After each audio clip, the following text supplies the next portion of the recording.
aqui. Obrigada, Luciana, já começou a gravar. Eu me chamo Lara, sou responsável por essa trilha de conhecimento aqui junto com a Isis. E tenho o prazer de apresentar hoje o Fábio, que é meu amigo pessoal, até a gente faz parte da mesma rede de embaixadores de inovação social, chamada Social Good Brasil, e ele trabalha lá no BNDES com as startups no BNDES Garagem. Vai trazer aqui um pouco mais dessa realidade para a gente hoje. E eu quero deixar vocês bem à vontade, a gente já alinhou antes, né? Quem quiser tirar dúvidas, quiser falar, pode ficar à vontade. Estou aqui de olho no chat. Eu vou passar a palavra logo, então, para o Fábio. E estamos juntos. Obrigada. Excelente, Lara. Obrigado. Boa noite, pessoal. É um prazer poder estar aqui falando com vocês hoje, né? Receber o convite da Lara e do Luciano. Eu acho sempre muito legal essa oportunidade de poder estar trocando com o ecossistema de inovação e estar entendendo um pouquinho melhor e se relacionando um pouco melhor com os atores do ecossistema, né? Só para entender um pouquinho sobre o perfil do público. Alguém que empreende ou já empreendeu na vida, você pode falar no chat um sim, não, só para... O pessoal ficou tímido. A Lara já.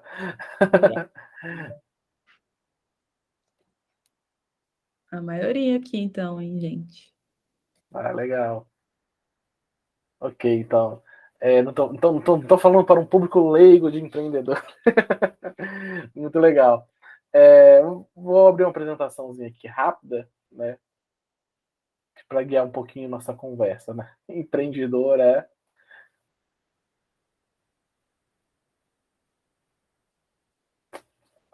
E vocês já ouviram falar do programa do BNDES Garagem? Inclusive, se você quiser abrir o microfone e falar, a gente pode levar isso aí como um papo, tá? Eu não sou um palestrante aqui hoje, tá? Tudo bem, então. Legal, Everson. Vou dar um panorama geral também sobre o que é o programa, tá? Mas antes eu vou me apresentar, tá bom? Eu me chamo Fábio Silva, né? Hoje eu estou atuando como gestor de aceleração dentro do programa do BNDES Garage de Impacto. O programa ele é fruto, né, de uma parceria entre 3 organizações de animação de ecossistema, que são a Waira, a Artemisia e a Liga Ventures, né?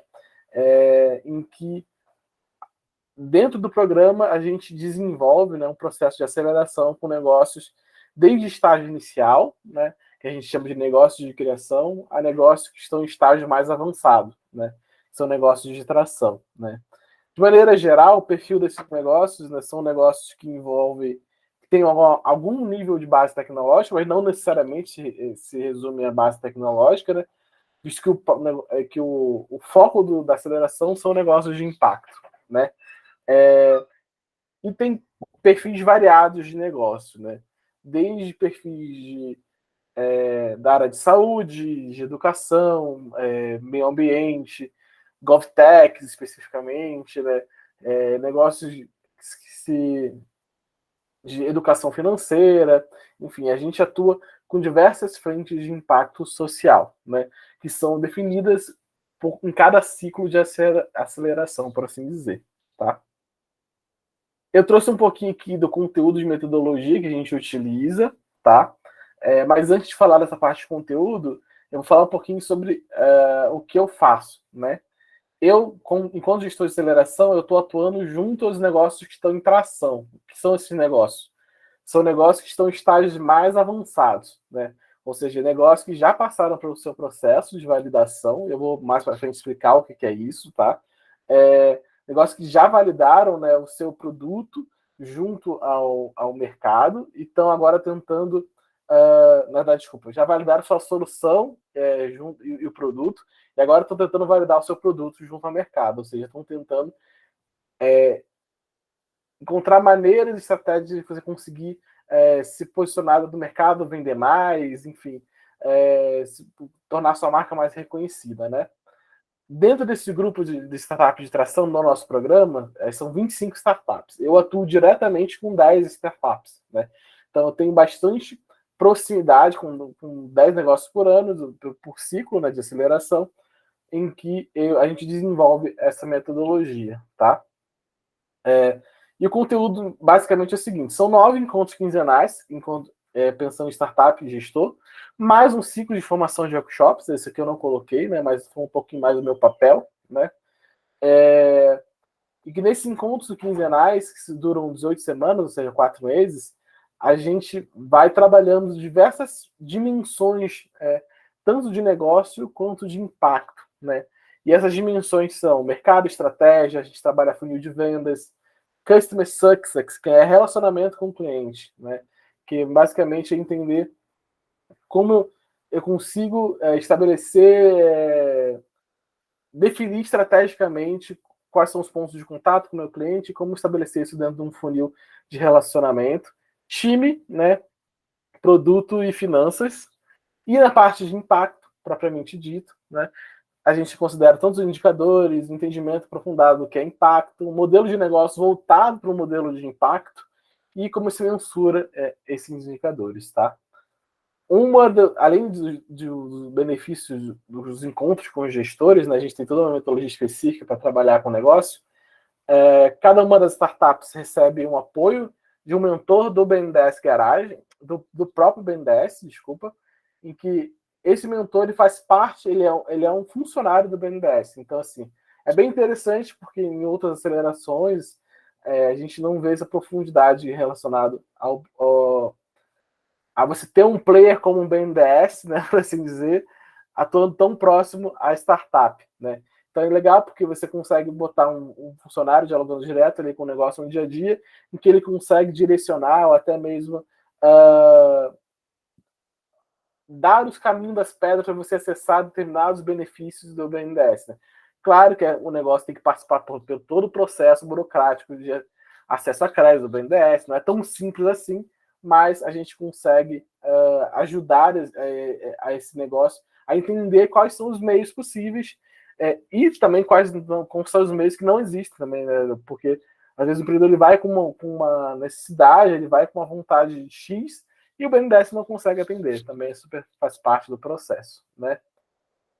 E além disso também a gente tem uma lista de mentores individuais, parceiros que são mais pontuais, que atuam em dores específicas que a gente vai identificando ao longo da aceleração, tá? E aí, eu queria falar com vocês um pouquinho sobre níveis de maturidade, tá? Que é o foco que eu propus aqui junto com a Lara, né? O nível de maturidade, pensando em nível de maturidade aqui, com base na nossa metodologia, tá? E também com base em literatura especializada que a gente trabalha ao longo da aceleração, tá bom? Quando a gente pensa em nível de maturidade de negócio, a gente está falando de 4 etapas, né? Pré-validação, validação, tração e escala, que é scale up, né, em inglês. Aí falar um pouquinho aqui de pré-validação, que são negócios que estão em estágios bem iniciais, ou seja, negócios que estão na fase da ideia, que não é necessariamente o negócio que eu trabalho, né? A gente está olhando para um negócio que o maior desafio dele nesse momento é desenvolver um MVP, né? O que é um MVP? É o mínimo produto viável, né? Eu não sei se eu estou sendo muito básico, tá, galera? Se eu tivesse, se já souber esses termos, me avisem, por favor. E esse negócio que está em pré-validação, ele tem quais objetivos? Assim, quais são os pontos de atenção? Né? Ele está se perguntando qual o problema e oportunidade que a ideia dele vai atacar, né? Quais são os dados qualitativos e quantitativos, né, desse problema, dessa oportunidade que ele precisa levantar, né?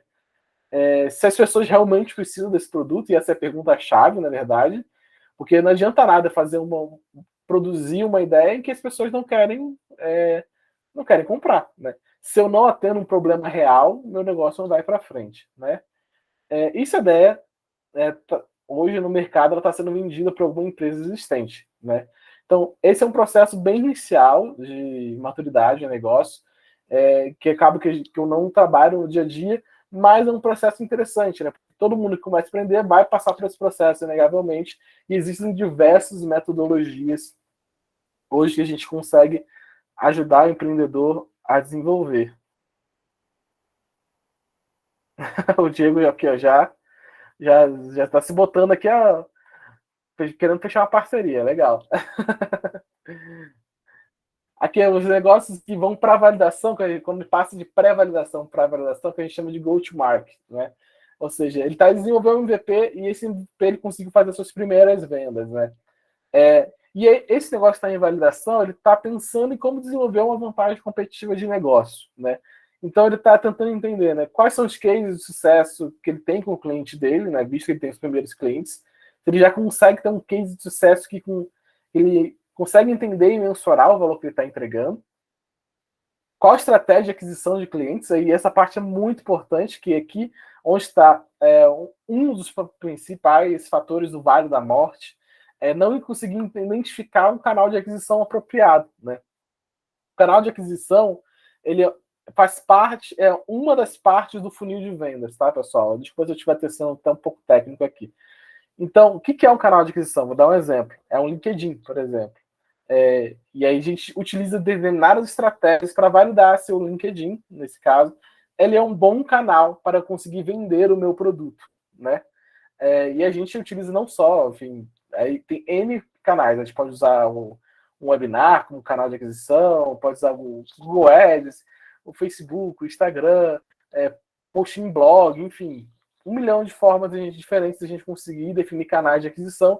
E cada negócio tem um canal de aquisição que precisa ser validado, porque o seu cliente não necessariamente está no mesmo canal de aquisição que o cliente, que o meu, que um de outro negócio pode estar, né? Porque cada perfil de cliente, cada cliente tem um perfil determinado e um perfil específico de consumo, e também onde ele vai ser atingido a partir desse canal, tá?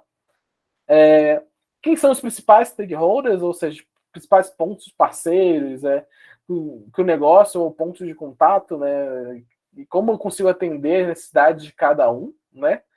E se ele já conseguiu validar esse relacionamento, essa parte é muito importante, parte de validação desse relacionamento, e quais características do produto ou negócio fazem com que o cliente escolham a mim, né? Ou seja, por que os clientes compram o meu produto? Como eu consigo entregar essas características? Essa fase de validação, como o próprio nome já diz, é para você conseguir validar determinadas hipóteses de negócio, tá?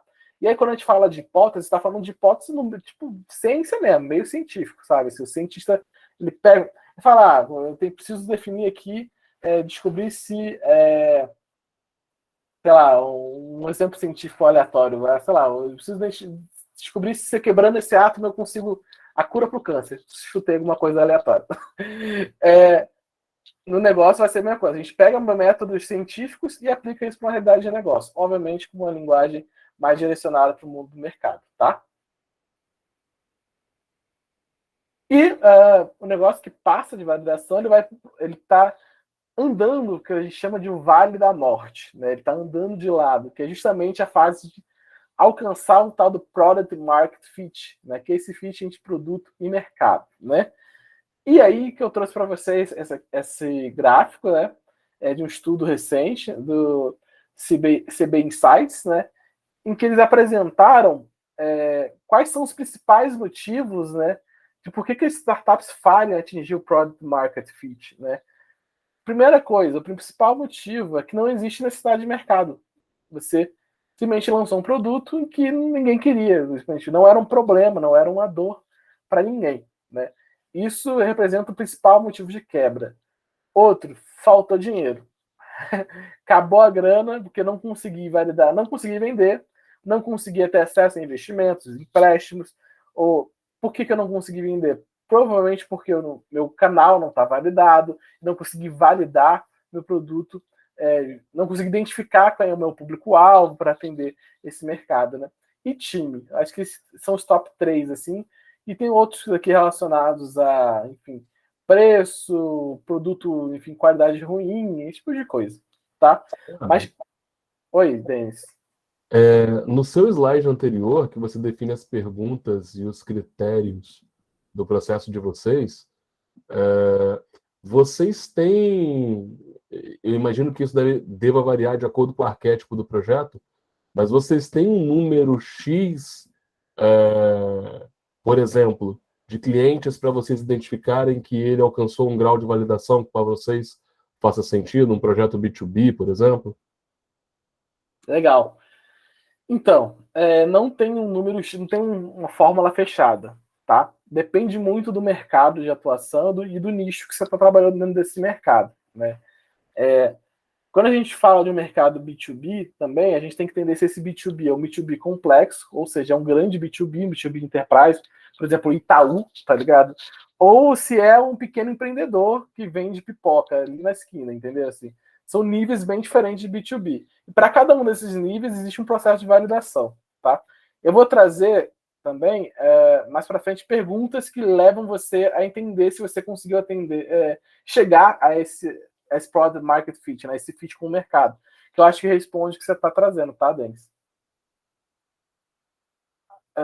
Aqui, ó. Alguns indicativos que você conseguiu atingir. Olha, a sua empresa está começando a sentir que não está conseguindo acompanhar a demanda, né? Tem um canal de aquisição escalável em operação. Ou seja, está vindo muito lead, está vendo muita gente querendo comprar o seu produto, né? E aí, gente, pode ser, se for pensando no B2C, pessoas mesmo, ou B2B, aí empresas, né? Seu time de marketing e vendas, aí entendendo que você já tem um time de marketing e vendas nesse estágio, tá? Ele conhece a fundo o valor que está gerando para os clientes, né? Os times começam a possuir um volume de métricas e vendas de produto, né? Mesmo que ainda não conseguindo tratar esses dados muito bem, ou seja, o volume de dados e informações começa a ser muito grande. Então, esses são alguns indicativos que demonstram que você atingiu esse product market fit. Não tem uma resposta fechada, tá? Para cada setor vai ser de um jeito, mas a gente consegue perceber a partir dessas provas observáveis. Respondeu, Denis? Tranquilo. Beleza. Mas legal, boa pergunta. Assim. Quando a gente fala de startups e validação, assim, a gente tem diversos métodos, diversas metodologias, mas sempre sobra um campo ali que é o campo do incerto, né? E aí esse incerto é onde está o risco da inovação, que a gente não consegue entender, metrificar direito. Opa, eu não sei se eu estou crescendo tanto, mas como é que eu sei que eu consigo esse product market fit? Então vamos pelas... O que é observável, né? Quais são as provas observáveis que a gente tem aqui hoje, né? E assim a gente consegue definir com base nisso, né? Então acaba sendo até um pouco especulativo, mas os números também te trazem algumas respostas, né? Aí eu vou falar um pouquinho sobre quem passou por esse vale da morte, tá? E aí são negócios que já estão bem mais avançados. São negócios que estão, de fato, em tração, né? Que aí eles estão estão numa fase de garantir os processos sólidos deles, né? E aí vem tanto tentando entender quais são as atividades chaves de negócio, né? E como otimizar, né? E aí essas atividades chaves a nível operacional, a nível de gestão de atividades, a nível de recursos humanos. E a gente está falando, então, de um processo bem complexo de atividade-chave para entender como é que funciona o processo da sua entrega de valor, né? Como melhorar as entregas do time e contratar e fazer esse onboard, né? Ou seja, colocar no barco mais rápido, né? Colocar a pessoa do time mais rápido. É uma dor bem, bem latente para os negócios terem tração. Como gerenciar, e aí vem aí mais técnica essa parte, né? Gerenciar backlog de produtos, ou seja, como eu conseguir identificar quais são os pontos de atenção do meu produto e botar isso numa esteira de produção para resolver essa falha, esse ponto de atenção mais rápido, né? Como segmento da minha base de clientes, como faço segmentação da minha base de clientes, né? E aí vem definir quem é o público-alvo. Ok, agora vamos segmentar esse público-alvo para a gente conseguir ser mais assertivo e qualificar ainda mais o meu cliente para que ele para eu conseguir vender mais rápido e para que esse cliente se mantenha bastante tempo na minha base, né? Enfim, e aí uma série de hipóteses de motor de crescimento, que é uma coisa bem mais técnica, e operação de máquina de vendas, né? Que é basicamente eu tenho um processo todo bem definido que como eu faço a identificação do meu lead, qualifico esse lead, faço o processo da minha venda, como é que funciona o pós-venda, até o fechamento desse cliente, né? Então eu tenho tudo isso muito bem preparado e estruturado, né? O Diego já tá lançando um LinkedIn aí. Isso aí, galera. Bora fazer conexão. E os negócios... fala, Denis. De novo, mas só para não perder esse gancho. do momento de tração ali para frente, pelas perguntas ali, vocês já recomendam, as startups já estariam usando OKR, Scrum, Backlog? Quais Legal, são legal. os diferenciais que vocês usam ali, cara? Legal, cara. Então, essas metodologias de acompanhamento e metodologias ágeis, a gente tende a utilizar elas em validação, já em validação, na verdade, né? Mas que são níveis de validação, tá, Dani? Tem aquele negócio que acabou de entrar em validação, ou seja, ele está no momento inicial, tentando entender ainda que é o perfil de cliente que tem que vender, e tem aquele negócio que está preparado para começar a escalar. Aí esse negócio está saindo de validação, né? Para esse negócio que está saindo de validação, que está nesse meio termo entre validação e tração, é o ideal ele já começar a utilizar essas metodologias específicas, né? De gestão de projetos, de gestão de inovadores, de como gerenciar suas atividades. Aí o Scrum é perfeito para isso, né? O KR também funciona bastante para gerenciamento de atividades do time. Mas, assim, em validação e tração, a gente já começa a trabalhar um pouco isso em validação e aperfeiçoa isso em tração. E aí, além de aperfeiçoar essas metodologias, a gente também vai adicionando mais ferramentas, né? Ferramentas específicas que ajudam a gente a aperfeiçoar, a otimizar esse processo de gestão também, né? Beleza, valeu. Excelente. E aí vem depois, a pessoa de startup sai de tração, ela vai expandir mercado, que aí ela está no paraíso, né? Que é basicamente, ela já tem um modelo de negócio que é replicável, escalável, está em plena operação, basicamente ele roda sozinho, eu não preciso estar ali, o empreendedor, no caso, o founder, o sócio, ele não precisa estar ali de olho na operação 100%, porque o negócio já está já tem uma estrutura forte o suficiente para rodar com as próprias pernas, né? E aí é a hora de você começar a pensar em expandir mercado, né? Se deve internacionalizar ou não, e até mesmo diversificar o seu portfólio de produtos, né? Porque hoje você resolve um problema X, e quando você chega nesse momento, talvez seja a hora de abrir outros leques para resolver outros produtos, né? Outros problemas, né? E aí, alguns indicativos, tá? A numeração aqui está errada, mas enfim, de que se atingiu a escala, é basicamente isso. Meu time está completo, tem camada de lideranças especialistas na área de negócio, né? Em que o founder, né, passa a ser substituível, aí é aquilo que eu te falei, né? A operação está bem robusta, né? Processos internos já bem definidos e validados, inclusive recrutamento e seleção, e entrega de valor para clientes passa a ser quase orgânica. A aversão ao risco passa a ser maior, porque quando a gente está falando de um negócio inicial, que está ali em pré-validação e validação, é fácil a gente começar a fazer essa negociação de risco, né? Eu posso aceitar ter mais risco porque minha perda vai ser menor, né? Quando você está falando de um negócio já bem estruturado, por exemplo, um iFood, um Uber da vida, eles começam a ter bem mais aversão a risco, porque qualquer movimentação pode gerar uma queda muito grande, né? Então, essa exploração de novos mercados e produtos ela é feita com um grau de planejamento muito maior, né? E a máquina de vendas está entrando em operação, como eu falei, está sendo abraçada por um processo quase em massa, né? E o produto já está em grande parte do mercado que ele já atua, né? E é isso, pessoal. Assim, eu trouxe uma fala bem geral, zona de como é esse universo de negócios. Eu queria agora abrir para conversar, enfim, para perguntas. Está aqui meu número, se vocês quiserem. Já vi que estão trocando no LinkedIn. E vamos que vamos. Não esquece de mandar para a gente a apresentação, Fábio. Fantástica, viu? Parabéns aí. Obrigado pela contribuição. Beleza, Luciano, pode deixar.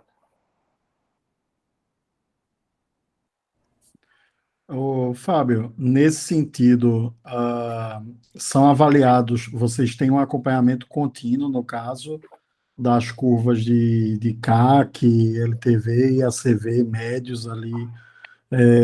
Tem um ciclo específico que vocês determinam essa avaliação? Como é que funciona? Boa, Diógenes. Então,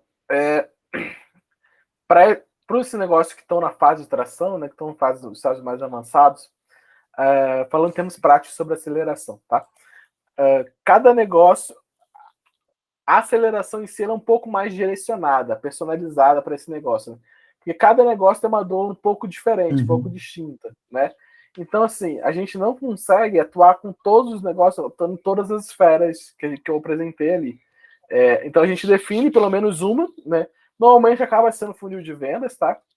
E a gente vai acompanhando ao longo dos encontros. E a gente vai elencando também alguns indicadores, né?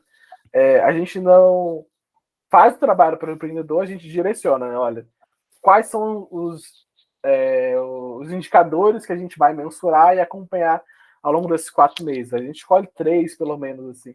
Mas sempre surge, vem o CAC, vem o LTV, aí vem o número de leads gerados, conexões, importante, enfim.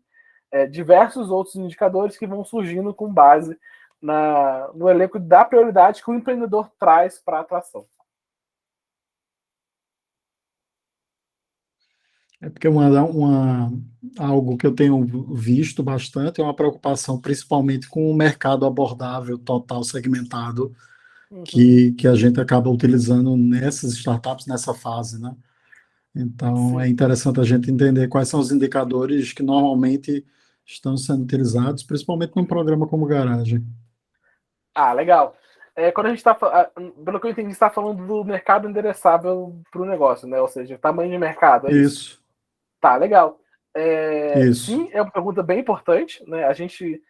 Porque aí está falando de como o negócio entende a sua estratégia tanto de comunicação quanto de venda, quanto também de desenvolvimento de produto, né? Então, acaba sendo um dado bem importante para o negócio entender como se posicionar para o mercado em si. Então, eu tenho que saber os dados do meu tamanho de mercado, qual é o meu mercado amplo, qual é o meu mercado endereçável, né? Que significa qual é o mercado que eu estou competindo diretamente, né? Se eu trabalho, por exemplo, na área de saúde, eu tenho uma solução, sei lá, de gestão de controle de diabetes, né? Então, assim, meu mercado é saúde, o meu mercado segmentado é diabetes, né? O mercado específico, aí vem, por exemplo, um aplicativo, porque pode ser um aplicativo, né? E assim eu consigo fechar minha lupa e entender melhor qual o cenário que eu estou competindo e qual é a fatia de mercado que eu consigo acessar. E por que esse dado é tão importante? Porque os investidores olham para esse dado também. Porque assim eu consigo ter previsibilidade de receita, né? Ou seja, eu consigo entender até quanto eu consigo gerar de valor para o meu negócio, né? Com quanto de receita e faturamento anual eu consigo gerar para o meu negócio a partir desses dados. Obviamente é bem mais complexo do que eu estou falando aqui em 5 minutos, né? Sim. Mas sim, é um ponto bem importante de atenção, saber o tamanho do mercado que você está atuando.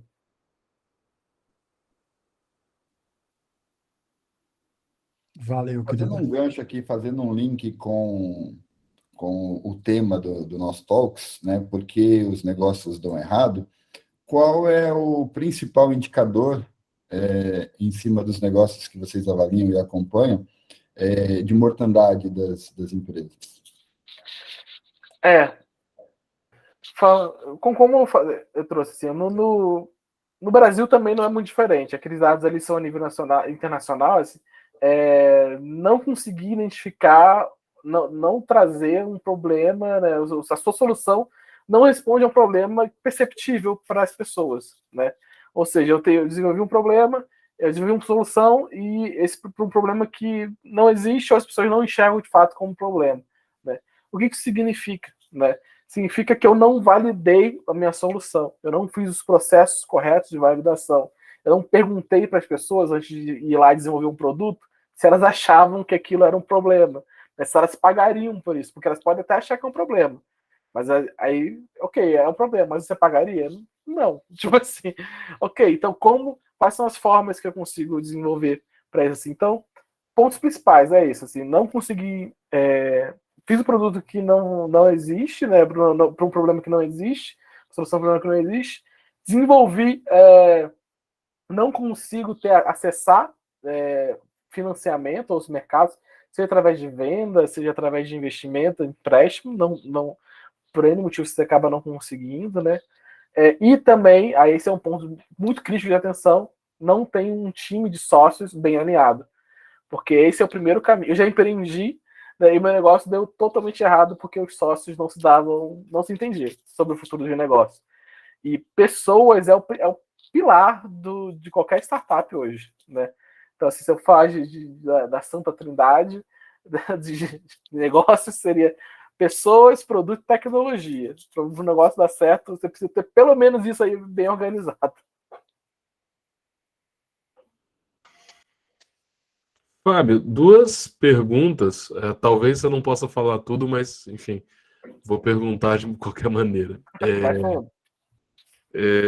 Primeiro, eu queria entender o que, né, assim, falando especificamente, né, de garagem e negócio de impactos, eu queria entender, um primeiro olhar, como que o BNDES entende este fomento e entende esse instrumento de desenvolvimento.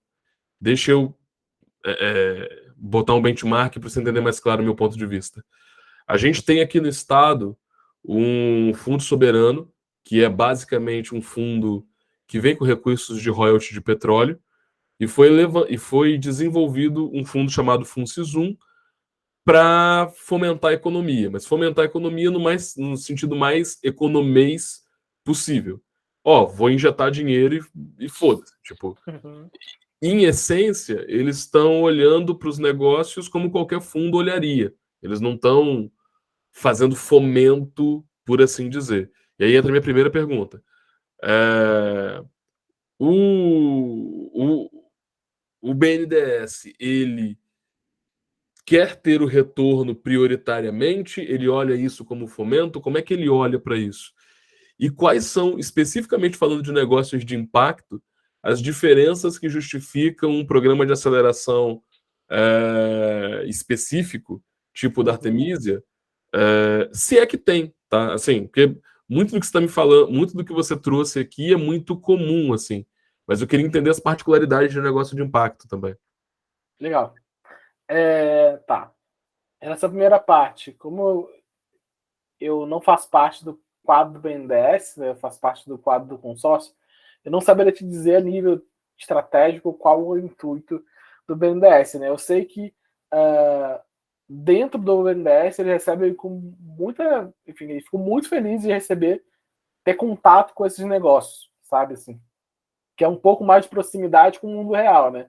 Porque o BNDES tem uma fama de, olha, só empresta para grandes empresas e eles estão tentando gradativamente mudar esse cenário e tendo capital inteligente direcionado para pequenas startups e pequenos empreendedores. Ainda é um projeto, pelo que eu sei, né? Eles ainda estão se movimentando para conseguir disponibilizar crédito de fácil acesso para pequenos negócios. Mas é uma vontade. O programa BNDES é uma dessas sinalizações, né? O BNDES Garage, que eles querem dialogar de alguma forma com esse ecossistema, né? Em relação à diferença do programa de negócios de impacto, né, eu trouxe aqui só um terço do que a gente faz, tá? Que falando a parte de negócio, que aí a gente vai falar de número, de por que negócios quebram. A gente também tem toda uma metodologia estruturada sobre o que significa esse impacto. Quando a gente fala de negócios de impacto no Brasil, esse ecossistema, ele ainda é muito iniciante, né? Ele é um ecossistema muito novo, né? Tanto que a gente não tem consenso de nomenclatura, enfim, de metodologia, ainda não tem um consenso fechado que nem para quando a gente vai falar da parte de negócio. A parte de negócio tem 1 milhão de literatura que são consenso, né? É Lean Startup na veia e vambora. Design Think, e é isso, sabe? Assim, a gente tem metodologias muito consolidadas, para impacto não. Então a gente tem uma proposta, né? De desenvolver a parte de impacto através de uma metodologia específica, que se chama teoria da mudança. Né? Essa teoria da mudança é uma metodologia em que eu defino quais são os meus objetivos a longo, médio e curto prazo com base na minha missão de existir, meu propósito de existir. Então, se eu tenho um negócio, por exemplo, em que recupera os níveis sanitários assim, no Brasil, no caso, sei lá, recupera a qualidade da água no Brasil, de saneamento, né? A minha transformação pode ser, eu quero recuperar, sei lá, o Rio Tietê. Essa é a minha transformação, entendeu? E aí todo meu trabalho, todos os meus indicativos, os meus indicadores vão ser trabalhados com base nessa missão. Então eu pego basicamente, inverto a lógica de projeto. Eu pego da minha missão final e vou até o início. Então vou construindo uma escadinha, né, de atividades. Esse é um exemplo de como a gente trabalha na prática o negócio de impacto, né? E hoje o ecossistema não olha, o ecossistema de inovação especificamente, né? Tem pouquíssimos projetos voltados para negócio de impacto. A gente vê cada dia, cada ano mais vai aumentando, né, esses projetos, e a gente espera que aumente ainda mais, justamente para a gente conseguir fortalecer o ecossistema, né, do Brasil. Desculpa, Lara, mas se eu não posso perder um gancho agora com base no que ele falou, foi mal. Porque, cara, às vezes você está comparando, vocês utilizam essa teoria da mudança, porque quando eu estou falando de ROI, quando eu estou falando de potencial de mercado, é uma coisa objetiva. Esse projeto, a gente imagina que ele vai crescer tanto, que ele vai faturar tanto, beleza. Mas quando eu estou falando de impacto, eu posso estar comparando laranja com maçãs e como é que se define qual é o impacto maior, né? Tipo, recuperação de presos causa impacto, saneamento causa impacto. Porra, como é que você compara o que é melhor, o maior ou pior, né?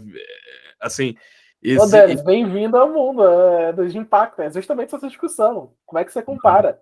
E é uma discussão real essa discussão. Como é que você consegue elencar qual gera mais e menos, qual tem maior relevância ou não, né? E na grande verdade, quem responde isso, na verdade, são os fundos de investimento, os fundos públicos. Eles têm desafios a cumprir, né? E quem vai responder sobre quais são os desafios, quem vai elencar os desafios são esses fundos. Acaba que o mercado meio que se regula e, por seleção natural, os projetos vão sobrevivendo, né? Tipo, os pactos são selecionados. Praticamente isso. Uhum. Entendi.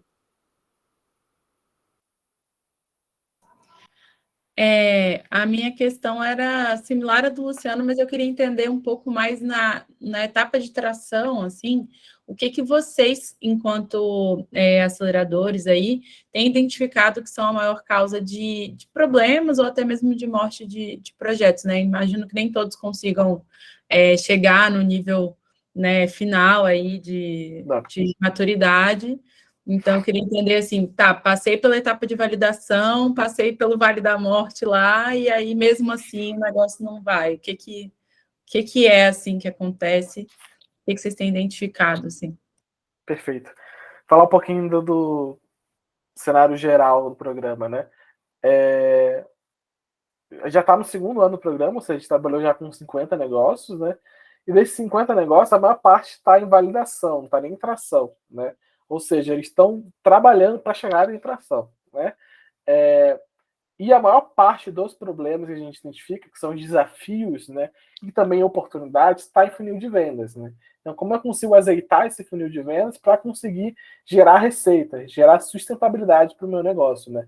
Porque quando a gente fala de negócio de impacto, a gente está falando de um negócio que pensa em gerar impacto, mas também se manter sustentável, né? Manter as pernas, né?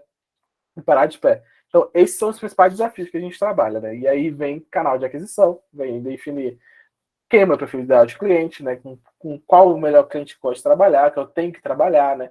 Entender como é que funciona a minha estratégia de entrega de valor, tanto do meu funil quanto do produto que eu estou desenvolvendo, né? Aí são várias micro etapas que se desdobram nesse problema, mas o guarda-chuva em si é o funil de venda. Entendi. É um grande desafio mesmo, né? E aí, pessoal, quem mais tem dúvidas? Ou gostaria de trazer algum ponto também complementar, né? Às vezes também quer só deixar os seus 2 centavos aí. É uma coisa que o Fábio estava colocando, até o Denis estava discutindo junto, essa questão de como construir indicadores objetivos dentro desses negócios de impacto. Porque realmente é uma discussão que se tem e não tem uma definição objetiva. Assim, não se chega a um consenso. A gente Porque é muito relativo. tá, Jorge? Assim, eu entendo. Algumas coisas beiram a subjetividade, e esse é o perigo. A gente tem que trazer para o objetivo, tem que trazer para o mundo real, né? Então a gente tem algumas metodologias específicas para isso. A gente hoje a gente usa bastante. Existem fundos internacionais que criaram cartilhas específicas para como trabalhar negócios de impacto, né? E a partir dessas cartilhas eles definem quais são os indicadores por setor, né? é o ares.org, iris.org, eu acho que é esse o site, assim, em que eles mapearam, né, setores no mundo todo, né, e como os investidores trabalham com esses setores no mundo todo, e quais são os indicadores que esses investidores, de maneira geral, olham por setor, tá? E aí tem desde meio ambiente, sustentabilidade, né, cidades inteligentes, especificamente GovTech, educação, enfim, todas as frentes de negócio que você imaginar possíveis tem lá nesse site, em que é um caminho já de indicadores. No Brasil, a gente usa o Ares como uma base, né? No Brasil, os fundos ainda não têm essa maturidade que os fundos nacionais têm, né? Então, tá, eu mando sim. Então, como os fundos ainda não têm essa maturidade, a gente usa o Ares como uma base de, olha, esses aqui são os padrões internacionais. Agora, vamos trazer isso aqui para a nossa realidade Brasil, porque é um trabalho do BNDES Garage também, e não só do BNDES Garage, mas de qualquer organização que trabalha negócios de impacto, conseguir tornar esse ecossistema mais maduro, né? Então, assim, trazer mais maturidade, trazer um pouco mais de realismo também, né? Para que isso não fique só no discurso, né? Porque hoje o ESG está muito na moda, né? Esse discurso de ambiental, social e governabilidade está muito na moda, mas é um perigo até, porque esse termo pode se perder, né? Tipo assim, o que significa isso no final das contas, ESG, né? E é uma preocupação muito grande de quem trabalha com isso, de não fazer que esse termo se torne uma palavra genérica, mas tipo disruptiva. Hoje em dia tudo é disruptivo, né? Então, assim, se tudo é disruptivo, nada é, né? Se tudo é ESG, nada vai ser ESG. Então, assim, é uma preocupação muito grande de tornar isso real e palpável, né? Fala, Luciano. Tá mudo. Eu sou o rei do mudo. Quais são as principais verticais que vocês têm observado nos projetos? Caso em que sentido? Você falou agora de EduTech, enfim, de projetos, de tipos de projetos, né, de arquétipos de projetos. Quais são os seus principais projetos, os principais verticais? Legal. Quando a gente fala do ecossistema brasileiro, né, de impacto social, sustentabilidade é o tema que mais surge, né? Porque a gente está, o Brasil tem a maior floresta viva, né, do mundo, né, a floresta amazônica, e também um ecossistema, um ecossistema, uma biofauna, né, gigantesca. Então, tem vários negócios que surgem de soluções voltadas para o mercado de sustentabilidade e meio ambiente, né? E aí é o mundo também, cara. Aí vem desde tratamento de água, plantio, enfim, plantio de sementes nativas. Aí tem a galera que trabalha com agricultura familiar, enfim, é um universo, porque enfim, o Brasil ele é movido pelo agro, né? Assim. E aí não tem nenhum juízo de valor se isso é bom ou ruim. Assim, e isso também se reflete muito no ecossistema de negócio de impacto. É bem complicado porque eu sou pesquisador do Instituto Brasileiro de Cidades Inteligentes, né, o IBRAXIX, e é sempre uma discussão, porque assim, quando você olha, é muita coisa que compreende o conceito, quando você olha o conceito de CHICS, né, cidades humanas, inteligentes, criativas e sustentáveis, você vai para o mundo, assim, abismal de variações, e que, por exemplo, às vezes, até foi uma discussão com o Gomides essa semana, a gente conversando, para como é que a gente vai criar verticais específicos de trabalho para que a gente possa fazer um trabalho mais qualitativo, que possa ter uma avaliação de performance mais adequada a cada cenário, né? Que tipo de parcerias que a gente vai construir para gerar esses indicadores específicos. Então, é um mundo gigante, assim, principalmente quando você fala de cidades inteligentes. Aí viram uma desgraça gigante. Eu já tive a Né? oportunidade de Porque, por trabalhar exemplo, com lá cidades no, inteligentes e é um universo, realmente. em Recife, por exemplo, a gente tem uma startup chamada Nina, que ela faz o mapeamento de violência contra a mulher, né? Ela usa geolocalização para fazer esse mapeamento Já foi acelerada pela Red Bull, por diversos programas de aceleração. E agora ela está sendo enquadrada dentro de um dos verticais de cidades inteligentes, indo para a segurança pública, aí assim, sabe quando você começa, eu me encaixo onde aqui, né? Aonde é que é possível encaixar? É bem complicado mesmo. Sim. Teve muito aqui em Vitória, o Sebrae encampou muito falar de negócios de impacto aqui, começar a culturar a galera a falar de negócios de impacto aqui. Mas sempre foi um pouco etéreo. Hoje está bem menos, né? Eu tô remediando ali 2017, 2018, quando o Sebrae começou a falar disso aqui.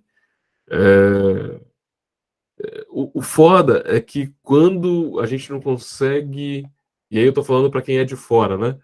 Não quem trabalha com isso todos os dias, e até os empreendedores.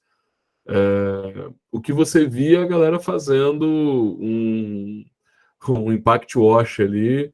Pô, vou pegar meu projeto, eu acho que ele causa algum tipo de impacto, eu vou cadastrar no edital, vai que, saca? Mas foda-se, eu não tinha pensado nele originalmente como impacto. Mas vai que eu consiga a grana, né?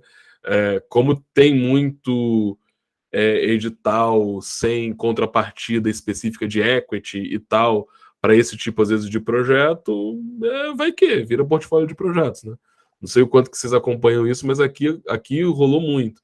Você vê os pitches, tem aquele slide com o mapa de ODSs ali especificamente, falando, ó, o meu projeto aqui tem os 4 ODS, eu trabalho os 4 ODS, né? Então, virou muito uma coisa de, se precisar, nós temos aqui também um impactozinho, entendeu? Sim, é um problema realmente, que foi o que eu falei, né? A gente hoje trabalha para trazer mais maturidade também sobre o que significa um negócio de impacto, né? Então, assim, não é só porque o meu negócio gera um impacto indireto que ele é um negócio de impacto raiz, né? Assim, porque o negócio de impacto pressupõe intencionalidade de gerar impacto, né? Então, assim, não é só, por exemplo, porque a Vale tem um fundo específico para reflorestamento, que é um negócio de impacto, né? Porque, na verdade, o que ela faz, ela está degradando uma parte do meio ambiente, né? E aí ela tem um fundo para tentar equilibrar isso de alguma forma. Então, assim, ela não pode se vender como negócio de impacto. Eu dou um exemplo da Vale, mas qualquer outro negócio gigante que a gente pode citar aqui, né? Então, tem várias questões em relação a isso, justamente para a gente não conseguir, não diminuir o termo, né? Não esvaziar o termo, e trazer mais seriedade também.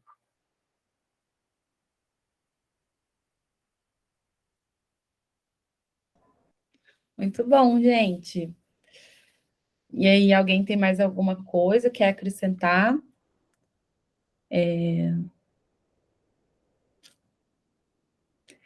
Então, eu vou encerrar, a gente tem uns minutinhos. O Fábio já deixou aí os contatos. Se precisar também, a gente repassa a apresentação também, né, Fábio? Para todo mundo que quiser. Quero agradecer todo mundo novamente a presença, por estarmos aqui, né, quarta-feira à noite, falando sobre um tema tão importante, que acrescenta tanto, assim, né, pra gente. Não sei se, Denis, e ainda tá frio aqui, nossa, que em Vitória tá muito frio, gente.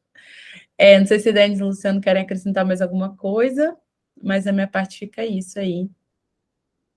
E aí, aguardem os nossos próximos talks. E, Fábio, se também quiser, né, falar aí para encerrar sua fala. Excelente, pessoal.